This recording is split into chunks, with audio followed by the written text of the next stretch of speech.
ఆచా coding tutor training ఇచ్చి permanent IT job ఇస్తారు. 9697969788. నమస్తే విజయ పెద్దన గారు. నమస్తే ఉషా. ఇవాల్టి జనరేషన్కి మా జనరేషన్ వాళ్ళకి పెళ్ళి అయిన తర్వాత మ్యారేజ్ లైఫ్ని ఎలా బ్యాలెన్స్ చేయాలో తెలియట్లేదు. కొన్నిసార్లు చిన్న చిన్న డిస్టర్బెన్సెస్ వల్ల వెంటనే డివోర్స్ అని వింటూ ఉన్నాం. లేదంటే ఎవరి లైఫ్ వాళ్ళు చూస్ చేసుకుంటూ ఉన్నారు, సపరేట్ అయిపోయి. దేనివల్ల అంటారు? ఎక్కడ లోపిస్తుంది అంటారు అసలు? సో ఇవాళ రేపు అంటే పెళ్లి తర్వాత అంటే పిల్లలకు పెళ్లి చేస్తే ఆ మ్యారేజ్ని అసలు ఎలా హ్యాండిల్ చేయాలి, ఎలా డీల్ చేసుకోవాలి అనేది కూడా వాళ్ళకి అంత అవగాహన ఉండట్లేదు. దీనికి అంటే ఒకటి రెండు అని మనం చెప్పలేము ఉషా. డీప్గా వెళ్తే అసలు చాలా ఫ్యాక్టర్స్ ఉంటాయి. ఫస్ట్ థింగ్, అన్ని ఇన్స్టెంట్గా జరిగిపోవాలి అనేది అసలు కాలంతో పాటు ఇప్పుడు వచ్చేసింది. అది తినాలనుకుంటే ఇది వరకు దానికి కావలసిన పదార్థాలు ఇంట్లో ఉన్నాయా లేవా చూసి తెచ్చుకుని వండుకుని తిని అది 1-2 రోజులు పట్టి అంటే ఏంటంటే దానికోసం వెయిట్ చేయటం, సాధించటం, ఆ తపన, దానికోసం కమిట్మెంట్, ఏమైనా సరే మనం తినాలనుకున్నాం కాబట్టి తెచ్చుకుని చేసుకోవాలి, ఆగాలి, ఒకటి కావాలనుకున్నప్పుడు కొంచెం లేట్ అవుతుంది అనే ఓపిక నార్మల్గానే ఉండేవి. ఇప్పుడు ఏంటంటే అన్నీ ఇన్స్టెంట్ అయిపోవటంతో అసలు బ్రెయినే అట్లా ట్యూన్ అయిపోయిందా అంటే దేనికైనా సరే ఇన్స్టెంట్ గ్రాటిఫికేషన్, ఇన్స్టెంట్. ఇప్పుడు తినాలి ఐస్ క్రీమ్, ఆర్డర్, వెళ్ళిపోవటం, వచ్చేయటం ఇంటికి. బిర్యానీ తినాలి, అర్ధరాత్రి 12 గంటలైనా పర్లేదు, 2 గంటలైనా పర్వాలేదు, ఇంటికి బిర్యానీ వచ్చేస్తుంది. సో ఇప్పుడు మనకి ఇది వరకు బిర్యానీ తినాలనిపించిన రాత్రిపూట ఓకే, రేపొద్దున తెచ్చుకుని అన్ని పదార్థాలు, బాస్మతి రైస్ ఇంట్లో ఉందో లేదో చూసుకుని తెచ్చుకుని దానికి కావాల్సిన ఒక మైండ్ ప్రిపరేషను, వస్తువుల ప్రిపరేషను, దానికి కావాల్సిన సరంజామ, ఇవంతా అట్లా నడిచేది. ఇప్పుడు తల్లిదండ్రులకి ఓపిక తగ్గిపోతుంది, పిల్లలకు అంతకన్నా తగ్గిపోయింది. ప్లస్ ఇంకోటి, చాప కింద నీరులాగా ఈ అంటే వెల్త్ ని షో ఆఫ్ చేయటం ఇదొకటి పెరిగింది. అది దీనికి రిలేటెడ్ కాదనుకుంటారు కానీ చాలా మంది అది కూడా రిలేటెడ్.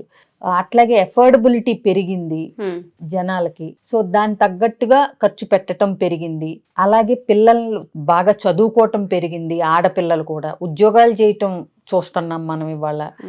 లేడీస్ అందరూ ఆల్మోస్ట్ ఏదో ఒకటి అంటే వాళ్ళకి తగ్గ సెల్ఫ్ ఎంప్లాయ్మెంటో లేకపోతే ఉద్యోగమో ఏదో ఒకటి సంపాదనలోకి ఖచ్చితంగా దిగాలి అనే ఆలోచనతోనే ఉన్నారు. మనం కూడా అలాగే పెంచుతున్నాం. అవునా? ర్యాంకులని, ఆ గోలని, ఈ గోలని, వీటిల్లో పడి అసలు లైఫ్ లెసన్స్, లైఫ్ స్కిల్స్ అవి అసలు పూర్తిగా వెనక్కి వెళ్ళిపోయినాయి. జీవితానికి కావలసిన అవసరమైన నైపుణ్యాలు కానీ, జీవించటానికి అంటే ప్రశాంతంగా, అందంగా, ఆనందంగా జీవించటానికి కావలసిన లెసన్స్, స్కిల్స్ ఏవైతే ఉన్నాయో అవి తెలియకుండా ఈ ఉరుకుల పరుగుల ఈ వేరే ఫ్యాక్టర్స్ ముందుకు రావటంతో అవన్నీ వెనక్కి వెళ్ళిపోయినాయి. సో ఇన్స్టెంట్ లైఫ్ అలవాటు పడిపోయారు. ఇప్పుడు ఒక మాట అంటే తీసుకోలేరు, అమ్మ కోప్పడినా తీసుకోలేరు, నాన్న తిట్టినా తీసుకోలేరు, టీచర్ కోప్పడినా తీసుకోలేరు. ఏంటంటే ఈగో అంటే మాకేంటి ఇలాంటివి.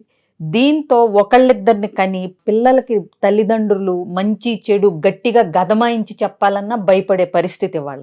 ఎందుకు వచ్చింది అంటే దానికి ఎన్ నెంబర్ ఆఫ్, ఇప్పుడు నేను చెప్పుకొచ్చినవి అన్ని కొన్ని మాత్రమే. ఒకళ్ళని కంటం, అల్లారు ముద్దుగా పెంచుకోవటం, ఉఫు అని వాళ్ళు ఏదన్నా అని ఏడిస్తే చూడలేకపోవటం, వాళ్ళు బెదిరించటం, బాధ్యతలు లేకపోవటం, ఒక్కళ్ళే ఉండేసరికి. ఇప్పుడు ఇదివరకు అంటే 4 పిల్లలు ఉంటే ఒక రకంగా చెప్పాలంటే పెద్ద పిల్లలే చిన్నాళ్ళని చూసేసుకునేవారు. ఆడాళ్ళు వంటలు, మగాళ్ళు ఉద్యోగాలకి ఇవన్నీ వెళ్తే ఇప్పుడు ఇద్దరు ఉద్యోగాలు చేయటం, పిల్లల్ని ఒకళ్ళిద్దరిని కంటాం, ఆ ఒకళ్ళిద్దరిని కూడా ఇప్పుడు ఇంకా ఆలోచించి ఎలాగంటున్నారు, సొంత ఇల్లు ఉందా, మనకు ఒక కారు ఉందా, అవన్నీ వచ్చాకే ఆ ఒక్కళ్ళు. అవునా? సో ఇలా కని వాళ్ళని ఎలా అంటే ఒక గాజు బొమ్మల్లాగా పెంచుతున్నారు పిల్లల్ని. అవునా? వాళ్ళకి ఆడిందే ఆట, పాడిందే పాట, ఇదొక సైడ్. ఇంకోటి, పేరెంట్స్కే ఇంట్లో రెస్పాన్సిబుల్గా అంటే బాధ్యతగా ఇల్లు నడపాల్సిన అవసరం లేకపోవటం. అంటే ఇద్దరు ఉద్యోగాలకు ఉరుకులు పరుగులు, రాగానే వంట చేసుకుని తినే ఓపిక ఎక్కడ ఉంటుంది? ఎవరికైనా natural గా అన్ని చేయలేరు కదా, చేయమంటం కూడా కరెక్ట్ కాదు కదా, అవునా? ఇప్పుడు భర్తతో పాటు సంపాదన ఉన్న భార్యలు కూడా ఉన్నారు, ఎక్కువ ఉన్నాళ్ళు కూడా ఉన్నారు. ఇప్పుడు వచ్చి వంటలు చేసుకుని తినే ఓపిక లేదు. ఇప్పుడు 1,00,000 రూపాయలు, 50,000, 1,00,000 రూపాయలు జీతం వస్తా అంటే ప్రతి పూట 2 పూటల వంట చేసి ఉద్యోగాన్ని మేనేజ్ చేయాలంటే కష్టం. సో ఇలా వీటన్నిటిలో ఏంటంటే రిలేషన్షిప్ అనేది ఒక కమిట్మెంట్, దానికోసం ఎఫర్ట్ పెట్టాలి అనే ఒక భావన కానీ, ఎఫర్ట్ పెట్టే అంత ఓపిక కానీ, ఓర్పు కానీ ఉండట్లేదు. ఓకే, అది. సో ఇన్స్టెంట్ కోపం వచ్చిందా ఇన్స్టెంట్గా పోట్లాడేసుకోవాలి, ఆ తర్వాత సారీలు చెప్పకూడదు ఎందుకంటే ఈగోలు, ఎవరి తప్పు ఉందని అనాలిసిస్ చేసుకోకూడదు ఎందుకంటే దానికి టైం పడుతుంది.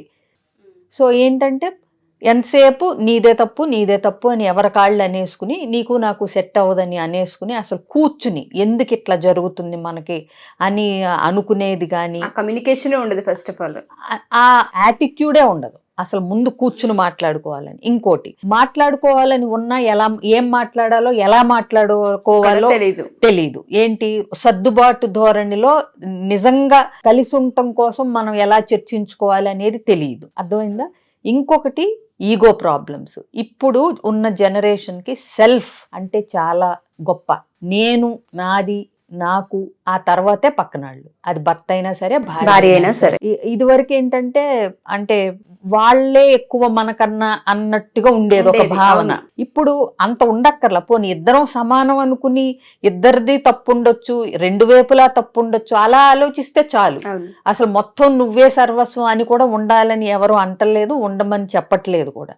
బట్ నా వైపు కూడా ఏమన్నా ఉండొచ్చు కదా, నేను కూడా సెల్ఫ్ రిఫ్లెక్ట్ చేసుకోవాలి కదా అనేది లేదు అసలు, ఎవరికీ లేదు. ఇప్పుడు వీళ్ళొక్కళ్ళు అపురూపంగా పెరిగి వస్తారు, అబ్బాయి అపురూపంగా పెరిగి వస్తాడు, అమ్మాయి అపురూపంగా పెరిగి వస్తుంది, ఇద్దరికి ఏం చేయాలో తెలియదు. ఇది లవ్ మ్యారేజెస్ కూడా మళ్ళీ. సో ఏంటంటే అలాగే అత్తమామలు వస్తే 4 రోజులు ఎలా చేసుకోవాలి, ఎలా చూడాలి వాళ్ళని, ఎలా ఆదరించాలి, ఎలా మాట్లాడాలి, కోపం వచ్చినప్పుడు అమ్మని అన్నట్టు అత్తగారిని అనకుండా ఎలా ఉండగలగాలి అనేవి తెలియదు. అర్థమైందా? మనం లైఫ్ లాంగ్ రెస్పాన్సిబిలిటీస్ని ఎలా హ్యాండిల్ చేయాలి వైఫ్ అండ్ హస్బెండ్గా సంసారాన్ని, ఇది వాళ్ళకి ఎవరు చెప్పట్లేదు, తెలియట్లేదు. చూసి తెలుసుకునే అంటే సౌకర్యం కూడా ఇవాళ వాళ్ళకి లేదు. సో మొత్తం వాళ్ళనే అంటానికి కూడా లేదు. ఎంతసేపు మనం పిల్లల్ని ఎట్లా పెంచుతాం? 10th క్లాస్లో నీకు ఎన్ని మార్కులు వచ్చినాయి, 10th నీకు మలుపు, టర్నింగ్ పాయింట్. మళ్ళీ ఇంటర్లో చదవండి టర్నింగ్ పాయింట్, 99% వచ్చిందా, ఏంటి 200 లోపల ర్యాంక్ వచ్చిందా, ఇదే గోల కదా. ఇప్పుడు వాళ్ళకి ఏం తెలుస్తాయి? ఒక పోట్లాట వస్తే దాన్ని ఎట్లా సర్ది చెప్పుకోగలగాలి, ఒక కాన్ఫ్లిక్ట్ వస్తే దాన్ని ఎట్లా రిజాల్వ్ చేసుకోవాలి, ఒక ఫైనాన్షియల్ క్రైసిస్ వస్తే పెళ్లి తర్వాత దాన్ని ఇద్దరం కలిసి ఎట్లా హ్యాండిల్ చేయాలి, ఓ పెద్దవాళ్లతో ఒక మనస్పర్ధ వస్తే దాన్ని అంటే ఎవరిని నొప్పించకుండా ఎట్లా దాన్ని సరి చేసుకోవాలి, ఇవన్నీ ఏ స్కూల్లో చెప్తారు? సో వాళ్ళకి డీల్ చేయటం తెలవాలంటే ఎట్లా తెలుస్తుంది? చూసి నేర్చుకోవటానికి అవకాశం లేదు, ఎవరు చెప్పింది లేదు, వీళ్ళు నేర్చుకున్నది లేదు సెల్ఫ్గా స్కిల్స్. సో రావట్లేదు వాళ్ళకి. పెళ్లి తర్వాత ఎలా డీల్ చేయాలో ఎవరికి తెలియట్లేదు. అందులో చాలా వరకు పేరెంట్స్ నర్చరింగ్ ఏ విధంగా ఉందనేది చాలా క్లియర్గా అర్థమవుతుంది. వాళ్ళు ఏదైతే వాల్యూస్, వాళ్ళు ఏదైతే లైఫ్ని చూపిస్తూ ఉంటుంటారో పిల్లలు రేపు వాళ్ళ లైఫ్లో అవే ఇంప్లిమెంట్ చేసే అవకాశం ఉంటుంది. మీరు అన్నట్టుగా ఇద్దరికి గారాబాలు ఉంటుంటాయి, అడిగిందల్లా ఇన్స్టెంట్గా కనిపిస్తూ ఉంటుంది. ఎలా సార్ట్ అవుట్ చేసుకోవాలి, ఎలా ఫైట్ చేయాలి, ఎలా కమ్యూనికేట్ చేయాలనే వాటిపైన చాలామందికి తెలియదు. ఈ రిలేషన్షిప్ మీద కూడా అంత ఇప్పుడు ఆ పవిత్రత కానీ లేకపోతే దాన్ని ఉంచుకోవాలి అనే ఇది కూడా, అంటే అదొక ఎగ్జాక్ట్లీ పవిత్రం, ఇలా కంటే విలువైంది, అది మనతో ఉంచుకోవాలి మనం. అంటే ఇప్పుడు అమ్మ నాన్న మీద కోపం వస్తే డివోర్స్ ఇవ్వగలమా? అక్క చెల్లి తమ్ముడు అన్న మీద కోపం వస్తే డివోర్స్ ఇవ్వగలమా? అవునా? సరే, కొన్ని సందర్భాల్లో జీవితాంతం మాట్లాడుకోకుండా ఉన్నాళ్ళు కూడా ఉన్నారు, ఎక్కడో రేర్. ఇప్పుడు ఈ బంధానికి మాత్రం బయట నుంచి 2 వ్యక్తులు వచ్చినప్పుడు అసలు బలంగా నా అనే ఫీలింగ్ రావట్లేదు. వీళ్ళు లేకపోతే, ఈ అమ్మాయి లేకపోతే నేను బ్రతకలేను, లేకపోతే ఈ అబ్బాయి లేకపోతే నేను బ్రతకలేను అనే ఫీలింగ్ ఒక బలంగా రావట్లేదు. ఒకటి, ఎందుకంటే నేను చెప్పినట్టు ముందు నేనే, నా తర్వాతే అలా అనుకున్నా పర్లేదు, కానీ నేను నాతో పాటు అని అనుకుంటే కొంచెం ఆ ఆలోచన మారే అవకాశం ఉంటుంది. ఇది మనిద్దరం కలిసి ఒక నిర్ణయం తీసుకుని లైఫ్ లాంగ్ జర్నీ చేయటం మొదలు పెట్టాము. గతుకుల రోడ్లు ఉంటాయి, ముళ్ళ బాటలు ఉంటాయి, వాటన్నిటినీ ఎలా సరిచేసుకుంటూ ఈ దారిలో మనం ప్రయాణించగలం అనే యాటిట్యూడ్ లేదు. ఒక ముళ్ళు గుచ్చుకుందా, నీ వల్లే ముళ్ళు గుచ్చుకుందా, నువ్వు అవసరం లేదు నాకు. గతుకులు వచ్చినాయా, రోడ్డు అంతా గతుకులే, ఈ రోడ్డే అవసరం లేదు నాకు, ఈ దారే అవసరం లేదు, ఇట్లా యాటిట్యూడ్ వచ్చేసింది. ఎందుకంటే చాలా ఫ్యాక్టర్స్ ఉన్నాయి, అవన్నీ అసలు ఒక్క వీడియోలో అవ్వవు. అంటే ఫైనాన్షియల్ ఇండిపెండెన్స్ కావచ్చు, ఈగో ఫ్యాక్టర్స్ కావచ్చు, ఒక్కళ్ళే గారాబంగా పెరిగి ఏమీ తెలియకపోవటం కావచ్చు, ఇవన్నీ చుట్టూ. అంటే నేను ఏమంటున్నానంటే పిల్లల్నే బ్లేమ్ చేయాల్సిన అవసరం లేదు, అలాగే తల్లిదండ్రులనే బ్లేమ్ చేయాల్సిన అసలు తెలుసుకోవాలి. సిస్టంలోనే ఏదో ఒక జబ్బు వచ్చేసింది ట్రెండ్కే. ఇవాళ కాలమే అట్లా అయిపోయింది. ఇప్పుడు ఒకప్పుడు డివోర్స్ అంటే వాళ్ళ విడాకులంట అని అలా గుసగుసగా చెప్పుకునేవారు. ఇవాళ కలిసి ఉంటున్నారంటే ఆ పోన్లే అమ్మయ్య అనుకుంటున్నారు. ఆ స్థితికి వచ్చేసాం. డివోర్స్ అనేది ఇవాళ సర్వసాధారణం. అది వింటే ఎవరో అవునా తీసుకున్నారా అనుకోవట్లేదు, నార్మల్ అయిపోయింది. అంటే పెళ్ళి ఎంత నార్మల్ అయిందో డివోర్స్ కూడా అంతే నార్మల్ అయిపోయే స్టేజ్కి వచ్చేసాం. పేరెంట్స్, పిల్లలు, పెళ్లి చేసుకునే వాళ్ళు, వీళ్ళందరికీ నిజం చెప్పాలంటే ఉషా ఇవాళ ఒక సపరేట్ సర్టిఫికేషన్ కోర్స్ ఏదన్నా పెట్టాలన్నట్టు ఉంది. నిజంగా పెళ్లికి ముందే అమ్మాయి అబ్బాయికి ప్రీ మ్యారిటల్ కౌన్సిలింగ్ సర్టిఫికేషన్ ఉందా అని నేను ఇదివరకు క్లాసో రెండో ఒక కౌన్సిలింగ్ అనేదాన్ని. ఇప్పుడు అలా కాదు, ఒక సర్టిఫికేషన్ కోర్సే పెట్టాలి వీళ్ళకి. నిజం. సో ఎవరైతే మా ఈ వీడియో చూస్తూ ఉంటుంటారో, పేరెంట్స్ అయినా సరే, లేదు కొత్తగా పెళ్ళిళ్ళు చేసుకునే వాళ్ళైనా సరే, రిలేషన్షిప్లో ఉన్న వాళ్ళైనా సరే, చాలా మనం చూస్తూ ఉంటుంటాం. వైవాహిక జీవితంలోకి ఒకసారి ఎంటర్ అయిన తర్వాత ఎన్నో మిస్కమ్యూనికేషన్స్ మనం చూస్తుంటున్నాం. కొన్నిసార్లు వదిలేసి వెళ్ళిపోవాలి అన్నంత కోపం, చిరాకు, ద్వేషం, అసూయ ఇవన్నీ వస్తూ ఉంటుంటాయి. ఎలా కమ్యూనికేట్ చేయాలో తెలీదు. మనిషి పైన తెలియకుండానే అంటే చాలా ద్వేషం పెరుగుతూ ఉంటుంటుంది. ఎవరైనా సరే ఒకసారి పర్సనల్గా విజయ పెద్దన గారిని కలవాలి అనుకున్నా, కౌన్సిలింగ్ తీసుకోవాలి అనుకున్నా, మ్యారిటల్ లైఫ్లో డిస్టర్బెన్సెస్ కనిపిస్తూ ఉన్నాయి, కమ్యూనికేషన్ కుదరట్లేదు, పెళ్ళైనప్పటి నుంచి ఇబ్బందులు పడుతూనే ఉన్నాము, డివోర్స్ దాకా వెళ్ళాలన్న ఆలోచన వస్తుంది అనుకున్న వాళ్ళందరూ కూడా ఒక్కసారి కౌన్సిలింగ్ తీసుకోవడానికి ప్రయత్నించండి. పేరెంట్స్ మా వీడియో చూసిన మీ పిల్లల విషయాల్లో ఏవైనా మీరు గమనించి మిస్కమ్యూనికేషన్స్ ఉన్నాయి, పిల్లలు ఇబ్బంది పడుతూ ఉన్నారు, వేరువేరుగా ఉంటూ ఉన్నారు, డివోర్స్ అన్న ఆలోచనలో ఉంటూ ఉన్నారు అనుకుంటే ఒకసారి కౌన్సిలింగ్కి పంపించండి. డెఫినెట్గా సార్ట్అవుట్ అవుతుంటుంటాయి.